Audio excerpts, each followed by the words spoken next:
Welcome back to Squawk Box, and big news from BlackRock this morning. The company's CEO, Larry Fink's annual letter is out, and the world's largest asset manager now announcing the firm will make investment decisions with environmental sustainability at its core. Fink's annual letter to the CEOs is the subject of my column this morning. In that letter, Fink writes the following. He says, the evidence on climate risk is now compelling investors to reassess core assumptions of modern finance.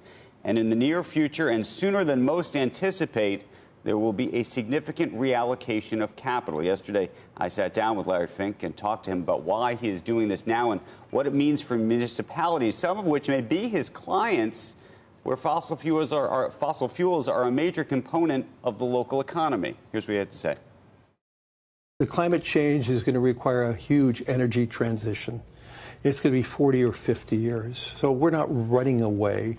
We need to have an organized plan for those countries. There are countries, too, that are heavily based on hydrocarbons.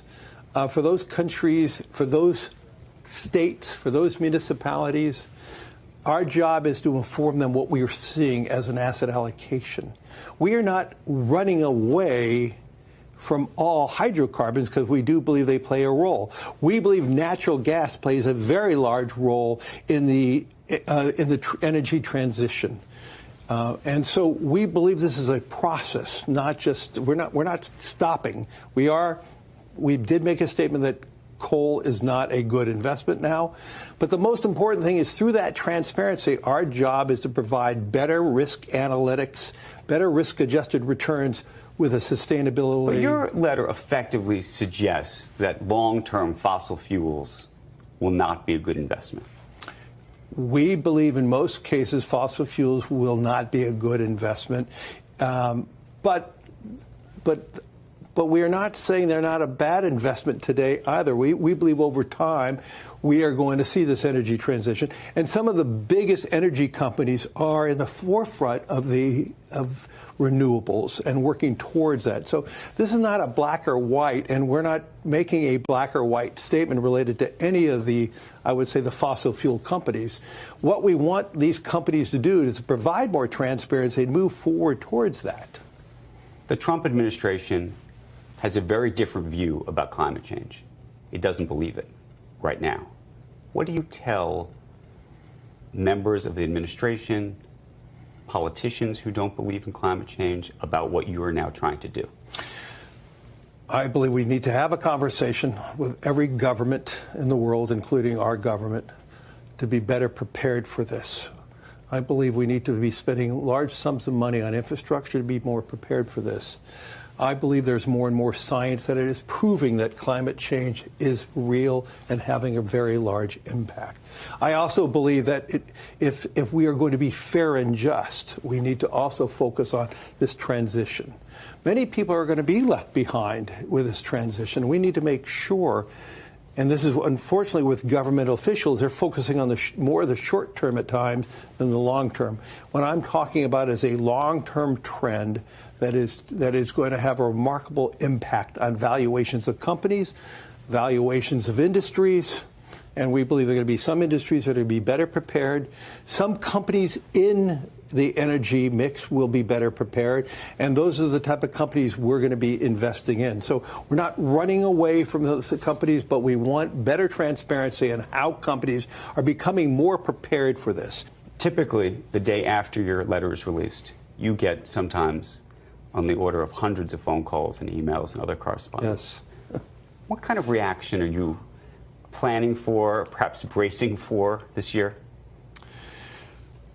Well, I mean, you have to have a thick skin for this. I don't do this because I want to be yelled at, but we'll have some components of people who are not going to be happy with the letter. On the other hand, I do believe most of our clients, the majority of our clients or more, are going to be very thankful we're moving this.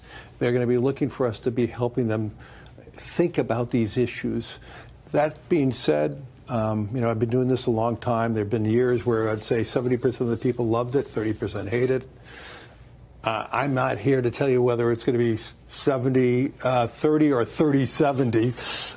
And I can't tell you if the far left or the far right is going to hate it more or love it more. I'm doing this pretty blind right now. You read it. What do you think? Do you expect CEOs to look at this and say, thank you, Larry, you're now going to give us cover to make some of the changes we want, even if it's going to hit our own short-term profits? Or do you think they're going to call you and be furious? I would say the majority will be thankful. I mean, I'm not doing this in a vacuum because, as I said, I've been interviewing and talking to many people about many CEOs and how they see climate change impacting their business. I'm not here to represent that I'm going to have 100% love and kisses by many people, but I'm not. Right. I didn't write it with that in mind. I wrote it in mind to, as the world's largest asset manager, to try to inform more people of where we believe asset allocation is going, where we believe the world of finance is moving towards, and we all need to be better prepared. And for the full interview, you can see it with Larry Fink on CNBC.com. But I do think this is one of those days where people will change. I think we're going to talk about this for many, many years. And I think the sustainability conversation, you're going to see it from many more companies. I think we're going to be talking about it, frankly, not just next week as some kind of European situation in Davos. But I'm already getting emails from people about plans that big companies are making that are going to have real costs to them, that are going to ultimately impact their bottom line in maybe good ways and bad ways. But I do think this is how the conversation changes. You get a lot of emails and Twitters, too, as you can imagine. But look, I think you both agree on the idea that sustainability matters. And sustainability, but economic as well as sure. Whatever he's referring to. I think a lot of it is, I mean, some of it's really inane.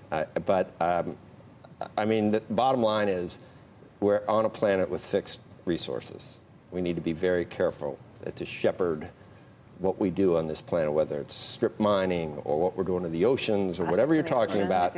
More plastics in the ocean. No one's against sustainability. Nobody wants unsustainability. I looked up an antonym for that, and it's temporary, it's fleeting.